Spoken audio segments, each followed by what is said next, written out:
महाराष्ट्र सरकार द्वारा मध्य प्रदेश को उपलब्ध कराए जा रहे ऑक्सीजन की रोक के बाद इस मामले में इंदौर हाई कोर्ट ने बड़ा फैसला सुनाया है। इंदौर हाई कोर्ट ने आदेश जारी करते हुए कहा कि महाराष्ट्र सरकार मध्य प्रदेश को हर हाल में ऑक्सीजन की आपूर्ति करेगी। बता दें कि मध्य प्रदेश में कोरोना संक्रमित मरीजों की बढ़ती संख्या के बीच लगातार ऑक्सीजन की कमी देखी जा रही है। इसको देखते हुए शिवराज सरकार ने केंद्र से ऑक्सीजन सप्लाई की मांग की थी।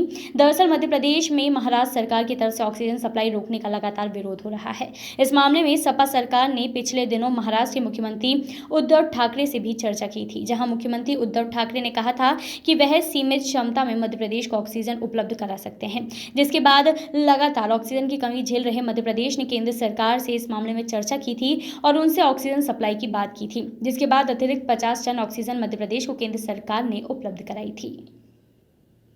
इसके साथ ही प्रदेश सरकार ने भिलाई स्टील प्लांट सभी ऑक्सीजन की व्यवस्था की थी। बावजूद इसके मरीजों की बढ़ती संख्या के बीच ऑक्सीजन की खपत बढ़ गई है, जिसके बाद मुख्यमंत्री उद्धव ठाकरे ने चर्चा करने के बाद मध्य प्रदेश के कहा था कि वह इस मामले में कोर्ट का दरवाजा खटखटाएंगे। इंदौर के महाराजा यशवंतराव चिकित्सालय इंदौर की याचिका पर सुनवाई करते हुए न्यायमूर्ति सतीश चंद्र शर्मा और न्यायमूर्ति शैलेंद्र शुक्ल की खंडपीठ ने अंतरिम आदेश देते हुए आगामी आदेश तक महाराष्ट्र सरकार को निर्देश जारी किए कि मेडिकल ऑक्सीजन की पूर्ति मध्य प्रदेश को निर्बाध रूप से की जाए। मध्य प्रदेश शासन की ओर से तर्क रखते हुए महाधिवक्ता पुष्पेंद्र कौरव के साथ अतिरिक्त महाधिवक्ता पुष्यमित्र भार्गव ने रखे।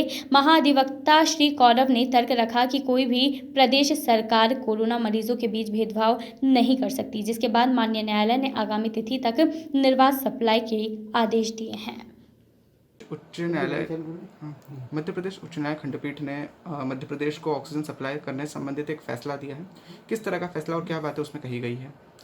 महाराजा यशवंतराव चिकित्सालय, जो कि मध्य प्रदेश का सबसे बड़ा चिकित्सालय है, और कोरोना की इस विषम परिस्थिति में महाराष्ट्र सरकार द्वारा एक आदेश जारी किया गया था कि ऑक्सीजन का जितना प्रोडक्शन है उसका 80% महाराष्ट्र में मेडिकल उपयोग के लिए हो, जिसका सीधा प्रभाव कोरोना से लड़ाई में मध्य प्रदेश पे भी पड़ रहा था। उस आदेश को चुनौती देते हुए एमवाय हॉस्पिटल की ओर से एक याचिका प्रस्तुत की गई थी, जिसमें हमने इस बात को चुनौती दी थी कि जो मेडिकल उपयोग के लिए ऑक्सीजन हमको आइनॉक्स के द्वारा सप्लाई की जा रही है उसकी सप्लाई पे प्रभाव पड़ेगा। मध्य प्रदेश शासन की ओर से महाधिवक्ता श्री पुष्पेंद्र कौरव ने तर्क रखते हुए ये बात रखी कि ये जो आदेश है यह मौलिक अधिकारों का हनन है। कोरोना से प्रभावित पेशेंटों के बीच में इस प्रकार से भेदभाव नहीं हो सकता है।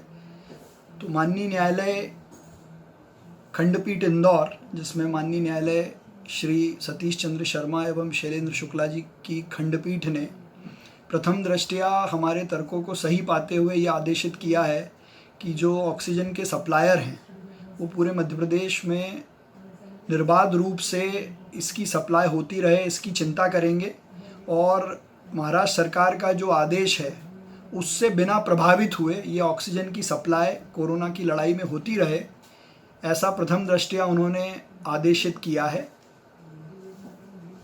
सर, मध्य प्रदेश हाईकोर्ट द्वारा इस मामले में कुछ टिप्पणी भी की गई है? नहीं, ऐसी अलग से कोई ऐसी विशेष टिप्पणी नहीं की, पर उन्होंने इस विषय को बहुत गंभीरता से लिया। ये विषय आम जन के स्वास्थ्य और उसकी जीवन रक्षा से जुड़ा हुआ है। इंदौर के इस अस्पताल में झाबुआ, अलीराजपुर और भी दूर दूर से वनवासी और जनजाति बंधु भी इलाज के लिए आते हैं और कोरोना के इलाज में जिस प्रकार से ऑक्सीजन का उपयोग मध्य प्रदेश में है और आवश्यक है, उसकी गंभीरता को ज़रूर उन्होंने रेखांकित किया है। ओके सर, आपका नाम बताइए। पुष्यमित्र भार्गव, अतिरिक्त